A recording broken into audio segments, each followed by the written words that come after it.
하나님의 말씀은 레위기 7장 11절에서 27절입니다. 레위기 7장 11절. 여호와께 드릴 화목제물의 규례는 이러하니라. 만일 그것을 감사함으로 드리려면 기름 섞은 무교병과 기름 바른 무교전병과 고운 가루에 기름 섞어 구운 과자를 그 감사제물과 함께 드리고, 또 유교병을 화목제의 감사제물과 함께 그 예물로 드리되, 그 전체 예물 중에서 하나씩 여호와께 거제로 드리고 그것을 화목제의 피를 뿌린 제사장들에게로 돌릴지니라. 감사함으로 드리는 화목제물의 고기는 드리는 그날에 먹을 것이요, 조금이라도 이튿날까지 두지 말 것이니라. 그러나 그 예물의 제물이 썩은이나 자원하는 것이면 그 제물을 드린 날에 먹을 것이요, 그 남은 것은 그 이튿날에도 먹되, 그 제물의 고기가 셋째 날까지 남았으면 불사를 찌니, 만일 그 화목 제물의 고기를 셋째 날에 조금이라도 먹으면 그 제사는 기쁘게 받아들여지지 않을 것이라.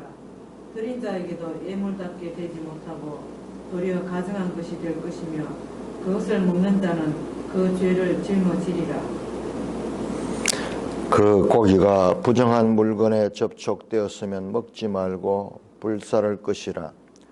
그 고기는 깨끗한 자만 먹을 것이니, 만일 몸이 부정한 자가 여호와께 속한 화목 제물의 고기를 먹으면 그 사람은 자기 백성 중에서 끊어질 것이요, 만일 누구든지 부정한 것, 곧 사람의 부정이나 부정한 짐승이나 부정하고 가증한 무슨 물건을 만지고 여호와께 속한 화목제물의 고기를 먹으면 그 사람도 자기 백성 중에서 끊어지리라.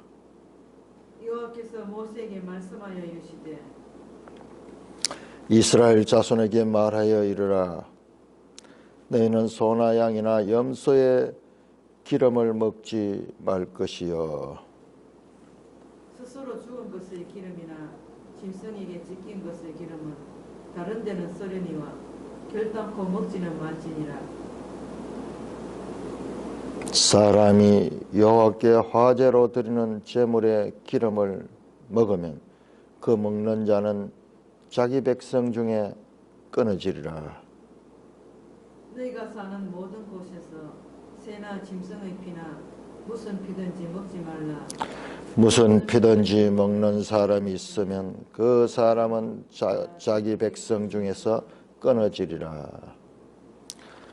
하나님 아버지, 오늘 감사합니다. 이 제사를 통하여 상징하시고 알기를 원하시는 하나님의 뜻을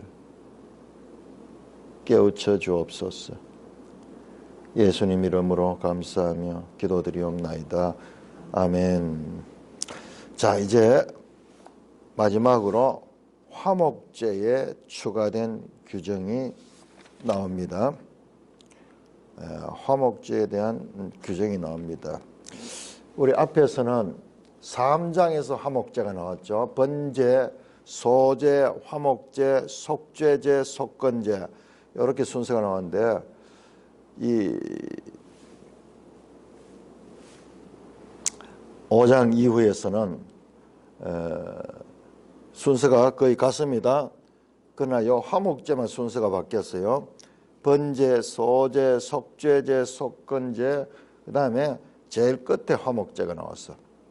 그것도 이유가 있을 것이에요. 이유가 있을 건데 우리가 잘 밝히 깨닫지는 못하지만은 우리가 읽으면서 왜 하나님이 이 순서를 바꾸었을까 하는 것도 우리가 생각을 깊이 해볼 그런 것입니다. 그러나 하나님께서 밝히 주시지 않았기 때문에 우리는 단지 짐작만 할 뿐이죠.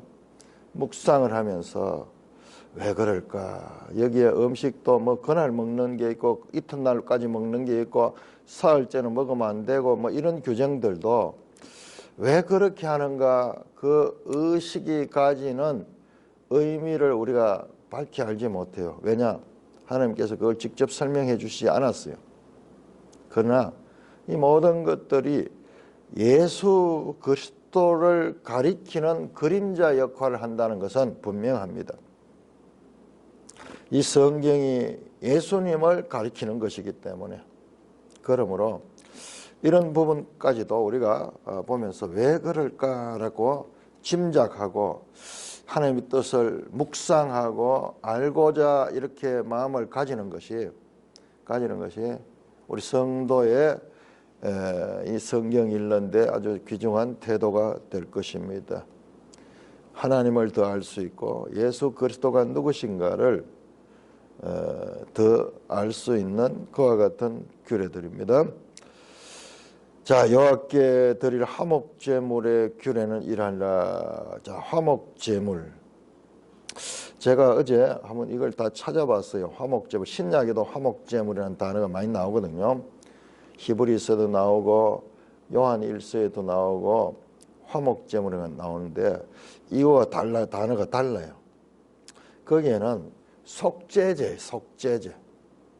차라리 속죄제라고 할 수 있는 표현이 맞는 것인데,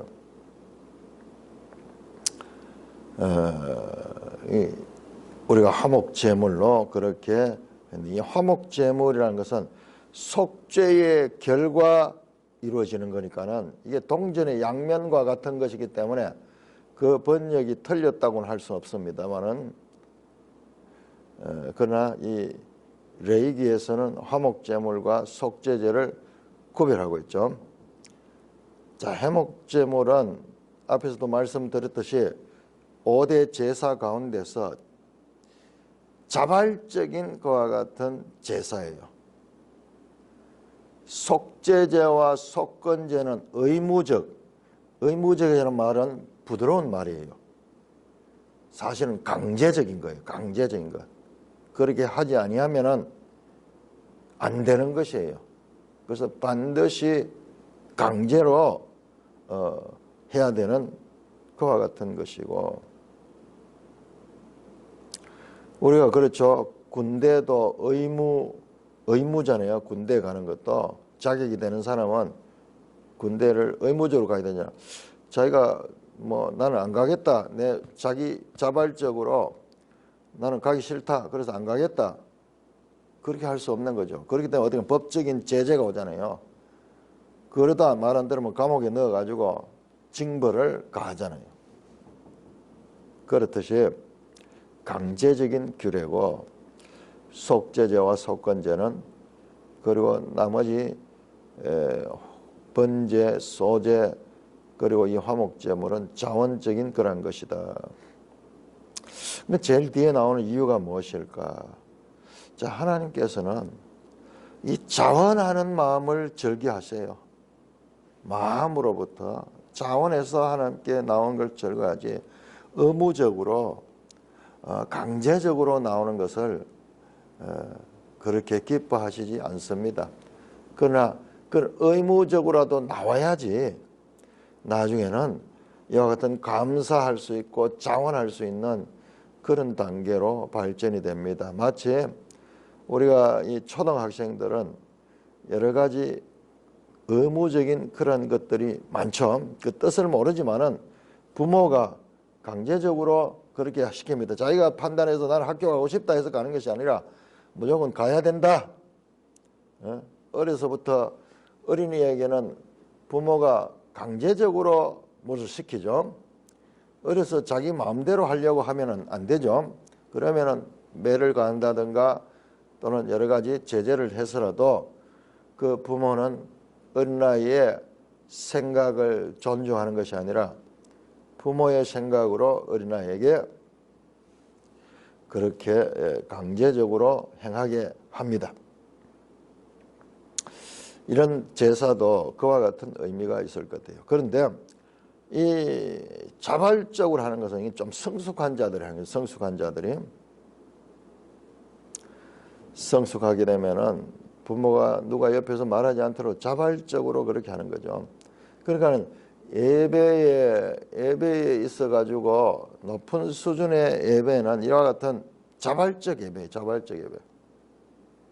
예배의 양면성, 의무적인 것과 자발적인 것, 이 두 가지가 다 중요하다. 동전의 양면과 같은 것이다. 의무적인 제사가 없으면은 자발적 제사는 있을 수 없습니다. 아니, 의무적인 제사를 드리지 않고 자발적 제사를 드린다? 말이 되지 않죠.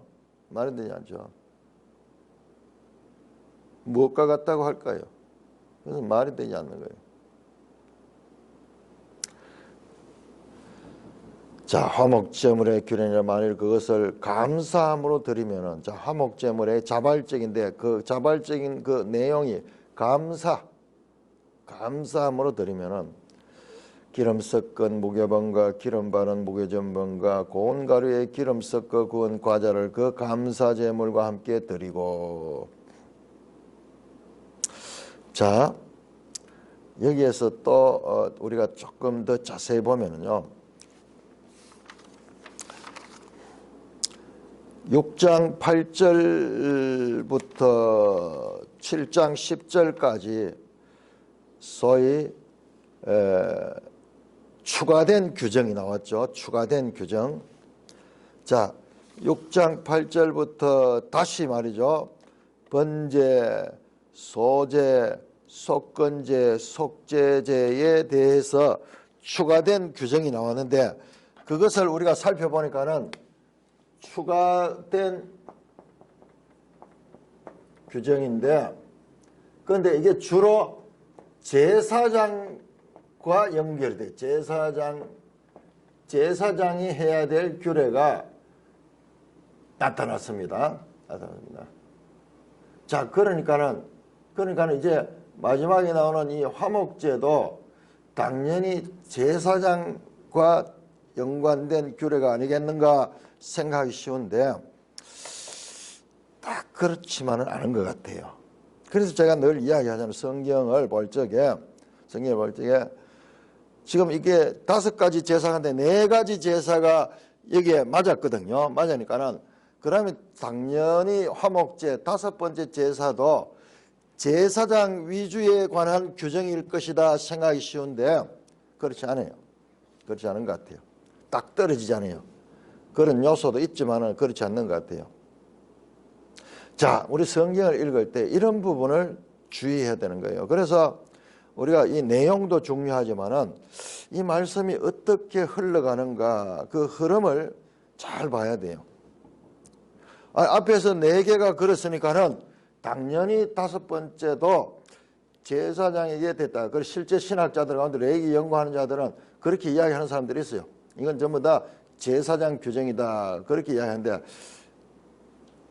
언뜻 보면 그런 것 같지만 화목제에서는 이 소위 그 흐름에 벗어나고 있어요. 성경을 읽다 보면요, 이런 이야기가 나와요. 참 이 성경 신학자들 가운데서 하나님 말씀을 연구하다 보면은 의도적 모호성. 참 이런 말씀은 우리 세상살이에서는 찾아보기 거의 힘든 말이에요. 그 성경을 깊이 연구한 사람들이, 제가 말씀드리 좀 많이 창세기 같은데 지금 나오는 것은 메아리, 확장된 메아리. 아마 성경을 많이 읽은 분들은 이 말 하면 딱 무릎을 칠 거예요. 확장된 메아리. 뭐라고 표현할까, 성경을. 이 지금 제사제도가 여기서 머무는 것이 아니고 계속 확장되면서 메아리 쳐 올려요. 그러다 궁극적으로 예수 그리스도 안에 가서 딱 성취가 됩니다. 메아리가 울린, 이 제사의 이 내용이 점점 메아리 치면서 울리면서 나중에는 확장되면서 그 다음에 궁극적으로 예수 그리스도의 십자가의 대속에서 제사가 완성이 되잖아요. 그런 성경적인 그와 같은 그 의미들을 보고 야, 확장된 메아리 기법이 성경 속에 있다. 결국 이 말이 뭐냐 그러면은 구원 계시의 발전성이에요. 발전성. 같은 말이에요. 이것은 조금 신학적으로 정리했는 말이고, 이거는 아주 내용을, 성경 내용을 그렇게 조금 나름대로 그렇게 표현한 그런 내용이에요. 사실은 이거는 전체를 가리키는 이야기고, 자, 이것은 조금 이제 작은 규모로 봤을 때는 이런 의미들이 이렇게 확장된다. 의도적 모호성 가는 게 있어요. 그렇게 우리에게 그렇게 화끈하게 알려지지 않아요. 이단은 그렇지 않아요. 이단들 성경 해석은요, 확실합니다. 화끈합니다. 공식이 딱딱 들어맞아요. 그런데 성경을 내 힘으로 봐야 돼요. 다른 사람이 가리키는 일로 보면 따라가야 돼요. 그러나 내가 스스로 성경을 내가 주체적으로 읽고 성경 읽는 내 근육을, 영적 근육을 이렇게 기르고 나면요, 그 이단들이 잘못된 것이 보여요. 바로 이와 같은 것이 없어요. 모호성이 없어요. 딱 떨어집니다. 저 안식교 같은 데에서는 뭐 70일에 그러고 뭐 1200 뭐 며칠 가는 게 그게 날짜가 다 나와요. 계산해 가지고 언제부터 계산해 가지고, 그러니까 이게 1884년 언제다 그러면서 딱 답이 떨어져요.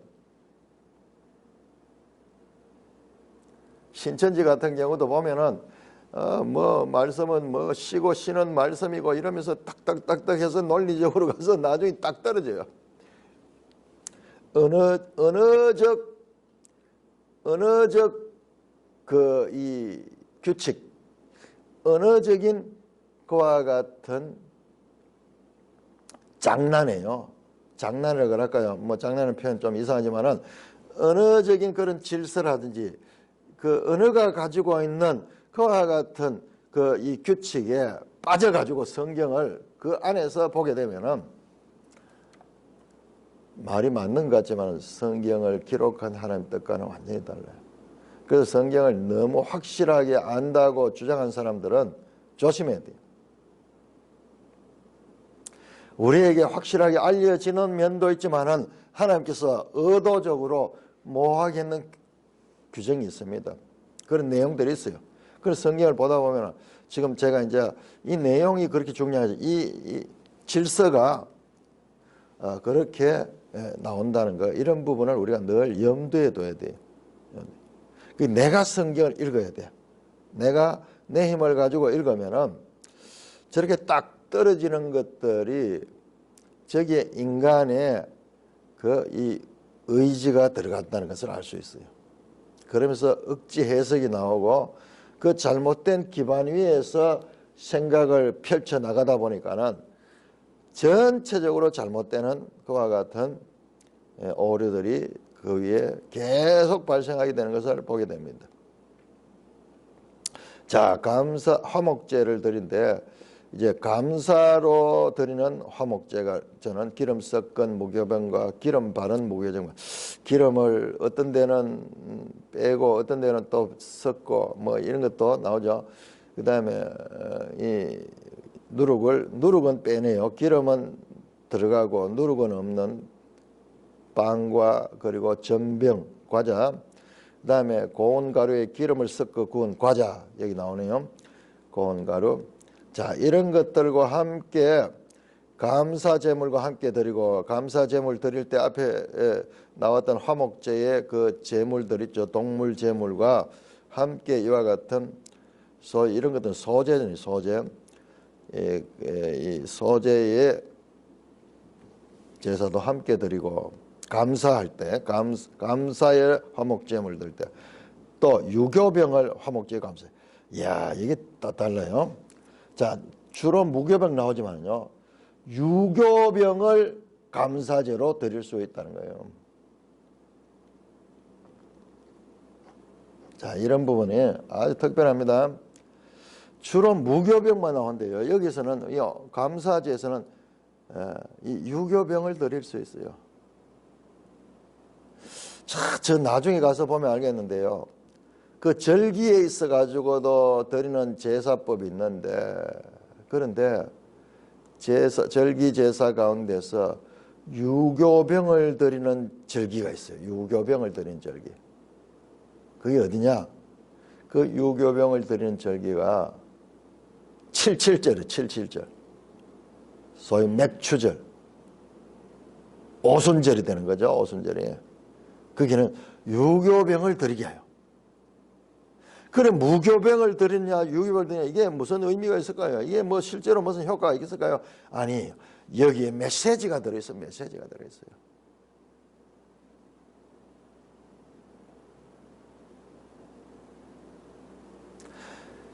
이 화목제 감사제 유교병을 제물과 함께 드린다. 조금 마음이 편해지죠. 무교병을 드리면은요, 우리 인간의 어떤 그와 같은 속성과는 약간 반해요. 맛이 없다 그럴까요? 우리가 즐겨 드리지 아니하는 그런 면이 있어요. 무교병은 맛이 없어. 먹는 것도 맛나게 내가 기쁘게 먹는 것이 아니고 그냥 먹는 거예요. 그냥 먹는 거예요. 인생을 살다 보면은 그냥 의무적으로만 살고, 그리고 음식도 뭐 맛나게 못 먹고 늘 금욕적인 그런 태도로 그렇게 하는 것 같은데, 아니, 하나님께서는 때로는요 거기서 해방시켜줘요. 유교병, 부드럽고 사람들이 좋아하는 일상의 그와 같은 제물도 드립니다. 여기에 하나님의 뜻이 있다는 거예요. 그 뜻이 뭔가를 명확하게 지금 설명할 수는 없어요. 이건 하나의 그림자와 같은 것으로 주어졌으니까. 그러나 우리가 예수 그리스도와 연결해서 봤을 때 예수님도 보면은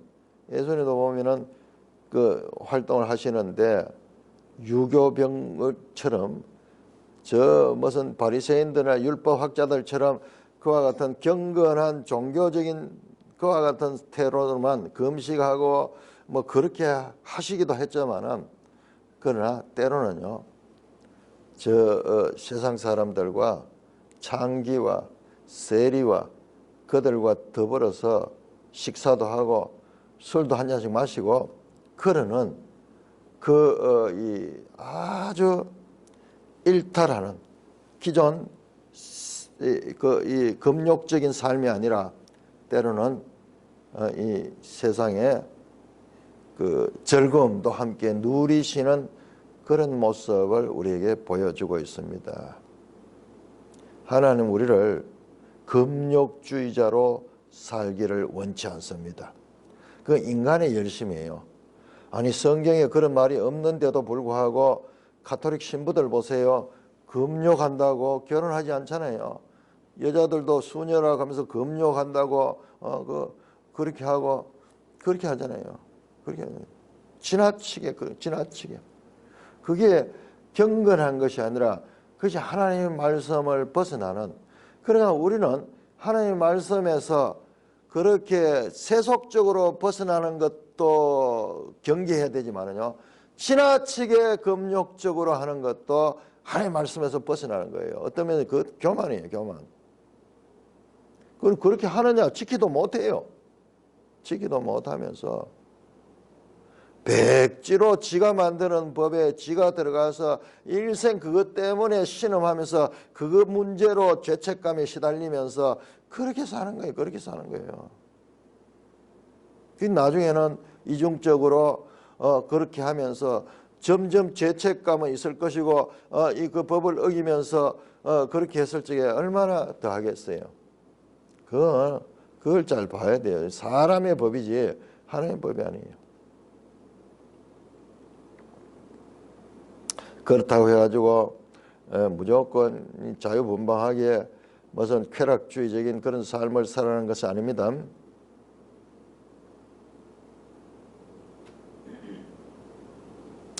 자, 유교병을 화목제 감사제물로 그 애물로 함께, 화목제물과 함께 그 애물로 드리되 무교병도 드리고 유교병도 드릴 수 있다. 그 전체 예물 중에서 하나씩 여호와께 거제로 드리고. 자, 거제가 뭐냐? 멜성경 주석에 나오는데요. 거제는 히브리어로 테루마인데 요제와 마찬가지로 정확한 의미를 파악이 힘들다. 거제는 들어 올리는 제물, 요제는 흔드는 제물로 이해하지만 분명하지 않다. 거제라는 표현은 들어 올리는 동작보다는 성소에 올라 바친 봉헌물을 가리키는 것으로 보인다. 사실 이 제사법을 우리가 명확하게 알 수 없어. 이게 이스라엘에 수천 년 전에 그러니까 일단 거제 그러면 이렇게 들어 올린다 하는 건데, 이게 이제 들어 올리는 것뿐만 아니라 하나님께 바친다는 그런 의미도 있다는 거죠. 거제로 드리고 그것을 화목제에 피를 뿌린 제사장에게로 돌릴지니. 자, 요 제물을 가지고 그 피를 받아가 뿌린 제사장, 그는 집례했는 제사장이죠. 그에게로 거제로 드린 것은 돌린다. 감사함으로 드리는 화목제물의 고기는 드리는 그날에 먹을 것이요 조금이라도 이튿날까지 두지 마라. 자, 화목제물 가운데서 감사의 제목으로 드리는 거, 이것은 그날 다 먹어야 된다. 조금이라도 이튿날까지 남겨두지 마라.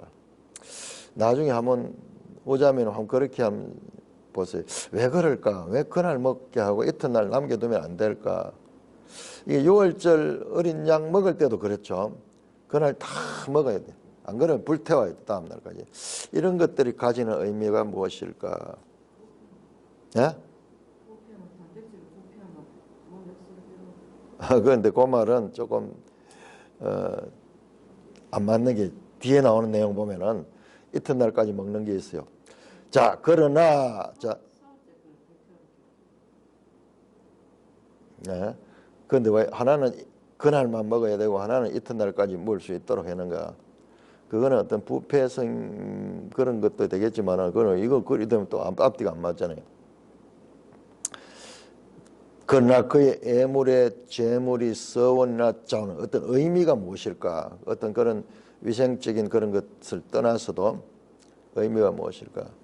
서원이나 자원하는 것이면, 자, 서원이나 자원, 자, 멜성이 주석나면 서원 히브리어 네데르, 자원은 네다바. 서원은 입으로 발설해서 조건적 약속을 맹세하는 행위고, 자원은 마음의 충동으로 기꺼이 나서는 자발적인 행동이다. 자, 서원, 자원 의미가 되죠. 자, 그 제물을 드린 날에 먹을 것이요 남은 것은 이튿날에도 먹을다. 서원이나 자원한 화목 제물은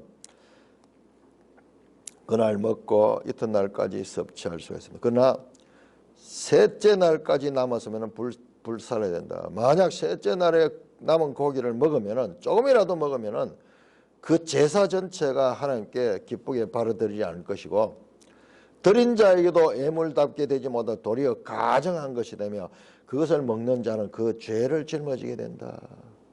왜 이럴까요? 여기도 무슨 의미가 있을 것 같아요. 셋째 날까지는 남기지 마라. 예수 그리스도와 연관이 있을 거예요.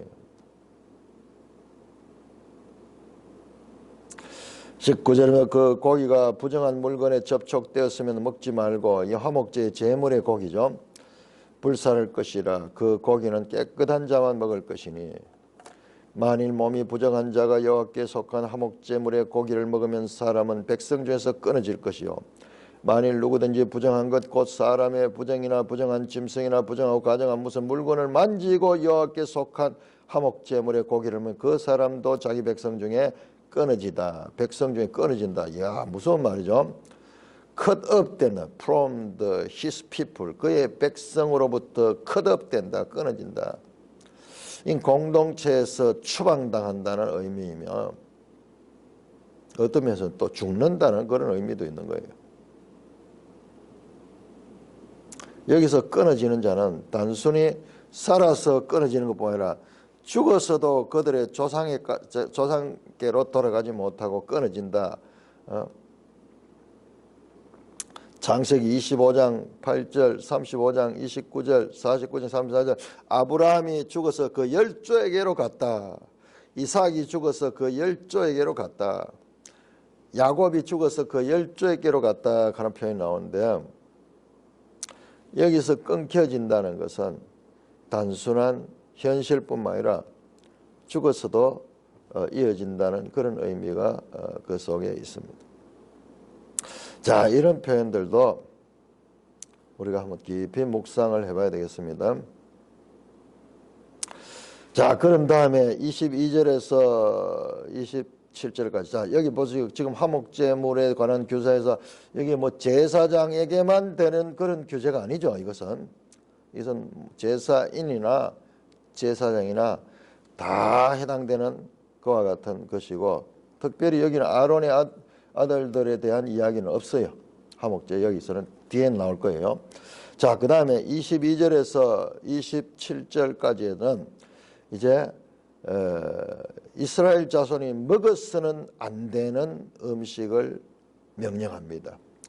22절입니다. 여호와께서 모세에게 말씀하실 때, 이거 볼 때마다 기억해야 됩니다. 장소는 현재 성막, 그리고 하나님께서 성막에서 지금 모세에게 말씀하신다. 이전에 성막이 없을 때는 시내산에서 모세에게 말씀하셨고, 모세가 시내산까지 올라갔잖아요. 산 꼭대기까지 올라갔었다 하나님. 그러나 이제는 하나님이 이 성막 속에 거하신다. 성막은 움직이는 시내산이다, 그런 표현입니다. 계속 우리가 레위기를 읽을 때는, 출애굽기 이 모세오경을 읽을 때는 이 서로 연속된다 하는 것을 항상 염두에 두고 이 장면을 그려야 돼요. 그러지 않으면 이것이 다 떨어져 나가버리면 그 뜻을 제대로 이해하기가 힘듭니다. 시간도 지금 장소도 시내산 앞에요. 시내산 앞에 여기에 머물러 있는 거예요. 성막을 짓고 시내산 머물고 아직까지 출발하기 전 민수기 10장에서 출발하게 됩니다. 한 1년여 기간, 그때 하나님 성막을 짓게 하시고 그 제사법도 지금 말씀하고 있는 것입니다. 자, 누구에게? 이스라엘 자손에게 말하여 이르라, 소나 양이나 염소의 기름을 먹지 마라. 스스로 죽은 것의 기름이나 짐승에 찢긴 기름은 다른 데로 쓰거나, 병들어서 죽은 것이나 짐승에게 찢겨 죽은 짐승의 기름은 다른 데는 쓸 수 있지만은 그러나 먹지는 마라. 결단코 먹지 말라. 자, 앞에서도 조금이라도 이튿날까지 남겨두지 마라. 조금이라도 먹으면은 그는 하나님께서 그 제사를 받아들이지 않는다. 여기도 맞아. 결단코 먹지 마라. 이유는 설명 안 하고 있어요. 사람이 여호와께 화제로 드리는 제물의 기름을 먹으면 그 먹는 자는 백성 중에 끊어진다. 결과로 먹으면은, 이 말씀을 먹으면은 끊어진다. 너희가 사는 모든 새나 짐승의 피나 무슨 피든지 먹지 마라. 무슨 피든지 먹는 사람에서 그 사람은 자기 백성 중에서 끊어지라. 기름과 피를 먹지 마라. 기름과 피를 먹지 마라. 설명 없습니다. 명령입니다. 명령입니다. 우리가 한번 이것을 오늘 우리 입장에서 한번 생각해 보면은, 고기에서 가장 귀한 부였던 기름은 여호와의 것이므로 먹어서는 안 되고 다 태워야 합니다. 그랬죠? 앞에 나왔죠? 기름이나 콩팥이나 간 끝풀, 간과 간 끝풀은 이것은 하나님께 드려야 되죠. 그렇듯이 그건 여호와의 것이다. 사람이 취해서는 안 되는 것이다. 그런 의미를 가지고 있고, 피는 하나님이 주신 생명을 상징하기에 모든 짐승의 피를 섭취하면 안 됩니다. 하나님 이것을 어긴 자가 백성 중에 끊어질 것이라는 무서운 경고를 냅니다. 축복이 불순종과 만나면 재앙이 됩니다. 이야, 기가 막힌 표현이에요. 이게 하나님 특권이고 축복이거든요. 그런데 이것을 법을 가지고 이걸 불순종할 때 이것이 재앙이 되는 거지. 끊어지게 되는 백성 중에. 우리 몸을 이렇게 생각해 봤는데요. 이걸 이러면서 한번 생각해 봤는데, 우리 몸 속에 기름이 많이 있어요. 만약 기름이 없으면 어떻게 되겠어요? 장기와 장기들끼리 막 서로 마찰이 나면서 문제가 생기잖아요. 우리 자동차에도 부속에 기름들이 다 들어있어요. 그래서 오랫동안 반복해도 그것이 기능을 잘 유지할 수 있지. 기름이 없으면 쇠가 딸가가지고 다 고장이 나면 못 다니게 돼요. 우리 몸 속에도 이 기름이 많이 있어요. 그래서 장기들이 이 속에 있어도 서로 같이 있으면서도 서로 경계를 가지고 있으면서 자기 기능을 하면서도 그 기름이 있기 때문에 그 움직이고 이렇게 해도 우리가 부담을 느끼지 않는 거죠. 그래서 이 기름이 없으면 안 돼. 오늘날 우리 현대인들은 이제 기름 뭐 지방 그러면서 이제 그렇게 비만으로 그렇게 해서 지금 이런 것을 많이 금하지만은 오늘날 건강 때문에 금하네요. 그러나 하나님은 그 당시에는 그렇지 않았어요. 그 당시에는. 그런데 잠깐 하나님의 영역이 있다. 너희가 피조물로서 인간으로서 죄인으로서 너에게는 제한되어 있는 법이 있다. 너희는 하나님의 권위 아래에 있다는 선악과를 먹지 말라 하는 것과 똑같은 말씀이네요. 먹지 마라. 왜 먹지 마라 하는지 거기에 대해서 생각하지 말고 먹지 말라면 그냥 먹지 마라. 사탄은 그렇지 않잖아요. 뭐라고 먹지 말라? 왜 먹지 말라 그러지?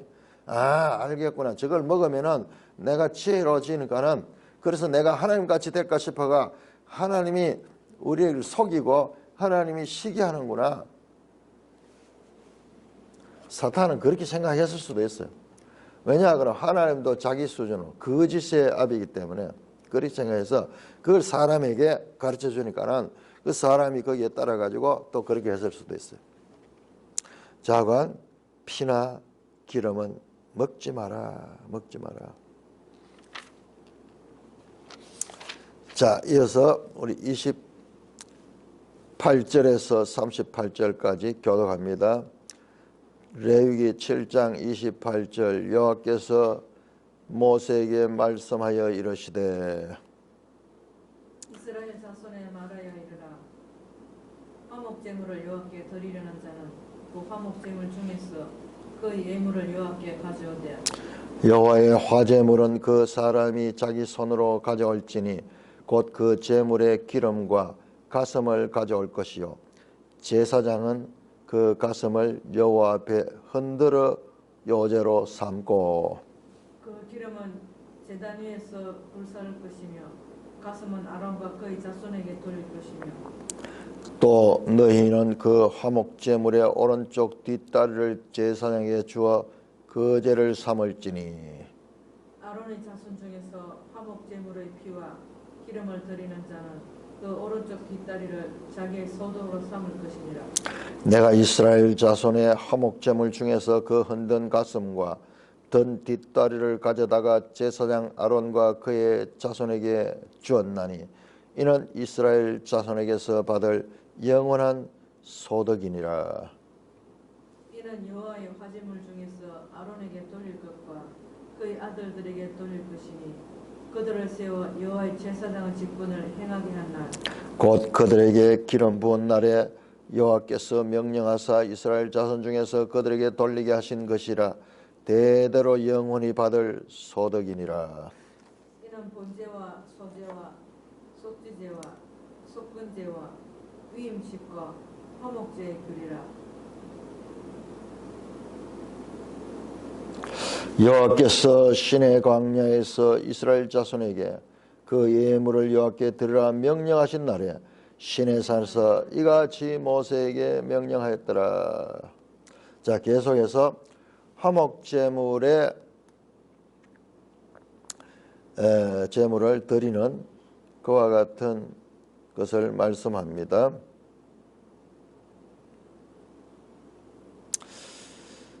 그래서 30절 여호와의 화제물을 그 사람이 자기 손으로 가져올지니 이건 제사인이 그걸 가져와서 그 제물의 기름과 가슴을 가져올 것이요 제사장은 그 가슴을 여호와 앞에 흔들어 요제로 삼고 자 제사인이 그 자기가 잡은 그 제물의 가슴과 기름을 가져오면은 제사장은 그 가슴은 여호와 앞에 흔들어 요제로 삼고 그 기름은 어떻게 하느냐 제단 위에 불사르고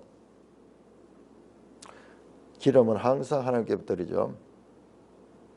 가슴은 아론과 그의 자손에게 돌릴 것이며 자 가슴은 이제 제사장들이 그것을 먹을 수 있도록 제사장께 돌립니다. 32절 또 너희는 화목제물의 오른쪽 뒷다리를 제사장에 주어 거제를 삼을지니 그리고 그 제물의 뒷다리를 제사장에 뒷다리가 고기가 제일 안 많겠어요. 뒷다리 그거를 아론의 제사장에게 주어 거제를 삼을지니 아론의 자손 중에 화목제에 피와 기름을 드린 자는 그 오른쪽 뒷다리를 자기 소득을 삼아.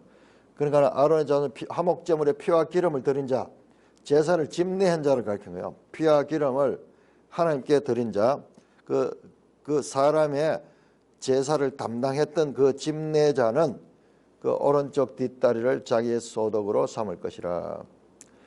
제사장들이 이제 응당히 먹을 수 있는 것으로 소득으로 그렇게 삼게 하셨습니다. 하나님은 그 백성들이 다 살아갈 수 있도록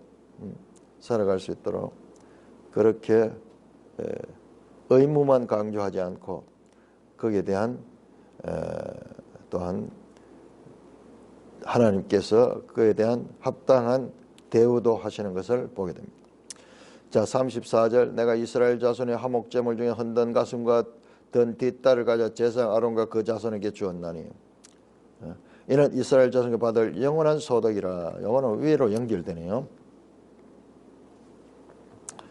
위하고 연결되네요. 앞에 나왔던 그거. 자, 여기서 중요한 단어는 영원한 소득. 원래 하는 건데, 자, 영원한, 앞에서 이야기했죠. 영원한 소득이라 그러고, 영원한 언약, 영원한 법, 뭐 이런 단어들이 영원한이라는 이 수식이 많이 나옵니다. 여기서 지금 나오네요. 영원한 소득이니라. 이는 여호와의 화제물 중에 아론에게 돌릴 것과 그 아들들에게 돌릴 것이니 그들을 세워 여호와께 제사. 자, 그 다음에 35절부터 나오는 거는 이제 이는 가는 것은 위에와 34절과 관계된 것이 아니고 아래에 나오는 내용이에요. 그들을 세워 여호와의 제사장 직분을 행하게 한 날, 곧 그들에게 기름 부은 날, 제사장의 위임식을 하는 날을 가기. 기름을 부어가지고 제사장을 위임하는 날이야. 여호와께서 명령 이스라엘 중에 그렇게 돌리게 하신 것이라. 이것도 대대로 영원히 받을 소득이니라. 두 번 나오네요. 영원한 소득. 그러니까 위임식에 하는 것도 마찬가지로 그렇게 된다. 자, 위임식이 왜 여기서 나오느냐. 이제 7장이 끝나오는 8장부터 위임식, 8장에 제사장 위임식에 관한 내용이 나옵니다. 그럼 바로 그 전에 전조로서 위임식에 관한 암시가 나오고 있는 것을 보면 성경을 자세히 보면은 이런 또 하나의 성경 나름대로의 원칙이 있는 것을 또 보게 됩니다. 자꾸 우리가 성경을 읽으면서 성경이 어떤 책인가, 어떻게 성경이 정리되는가 이런 걸 발견해야 돼. 의도적 모호성이라든지 확장된 메아리라든지 뭐 이렇게 표현할 수밖에 없는 세상 질서와는 다른 성경의 독특한 것과 같은 성경만의 그 질서가 있습니다. 그런 것들을 우리 자꾸 발견해야 돼요. 이것도 위임식 하기 전에 잠깐 그 위임식에 관한 그 이 전조라고 할까요? 그런 것들을 보여주고 그다음에 위임식에 대한 내용이 이어서 나오게 됩니다. 자, 영원한 소득 두 번이 나오죠. 대대로 영원히 받을 소득이라. 자, 영원이라는 단어는 그야말로 영원한 것인데, 자, 그렇게 해석을 해버리면은, 자, 이것은 관용어로, 관용어. 제가 말씀드렸습니다. 자, 우리 영원히 변치 말자. 반지를 서로 나누어 끼면서, 같은 커플 반지를 끼면서, 우리의 사랑은 영원히 변치 말자. 그렇게 말하는 거지. 실제로 영원이라는 단어는 우리 시간 속에 있는 우리 인간에게는 그것은 해당될 수 없는 단어예요. 영원히 변치 말자 말했다고 해서 정말 영원히 변치 않을 수 있느냐? 그렇지 않죠. 불과 얼마 가지 않아서 깨어지는 수도 있고 또 이 땅에서 끝까지 간다 할지라도 다 죽어서 그들은 영원하지 못합니다. 자, 그래서 영원하는 용례, 이 단어 용례에 대해서 우리가 이 구약을 읽으면서 특히 오경을 읽으면서 주의해야 됩니다. 주의해야 돼요. 내가 왜 이걸 강조하느냐 그러면은 이 안식일법을 이것은 영원히 지켜야 될 하나님의 법이니라 하는 말이 나와요. 그러니까는 안식일 교인들은 봐라 성경이 영원히 법이라 그러잖아. 왜 너희들은 안식일법을 바꿔가지고 뭐 주일이니 뭐니 하면서 그렇게 하나님 말씀을 변개하느냐 그렇게 나와요. 그렇게 나오는데 정말 저도 그 이야기를 들어보니까는 처음에는 그런 것 같았어요. 아니 분명히 성경에 나와 있잖아요. 그런데 이것은 관용적인 것과 같은 표현이다 하는 것을 알아야 됩니다. 오랫동안 그러나 영원한 건 아니에요. 때가 되면은 이 모든 법 조항들은 다 없어집니다. 의문에 선 법 조항들은 다 도말되고요. 예수 그리스도 안에서 이제 그런 것들은 다 새롭게 해석이 돼야 될 것입니다. 자, 그러면서 이제 이는 번제와 소제와 속제와 속건제와 위임식과 화목제기를. 야, 여기 나오네요. 자, 지금까지 5가지의 제사 나왔죠. 번제, 소제, 속제제, 속건제, 화목제 5개 나왔죠. 근데 갑자기 위임식이 나오네요. 위임식. 자, 위임식은 지금 여기 한 절 딱 나왔어요. 35절, 36절 한 절 딱 나왔어요. 그러면서 이제 위임식에 대한 내용이 8장에 나올 것이죠. 자, 이런 것도 성경에서 자세히 보면 이런 부분도 아주 우리가 성경의 하나의 특징적인 것이에요. 갑자기 나오는 것이죠. 그 앞에서 전조가 있어. 전조가 있다가 그 내용을 내게 있다.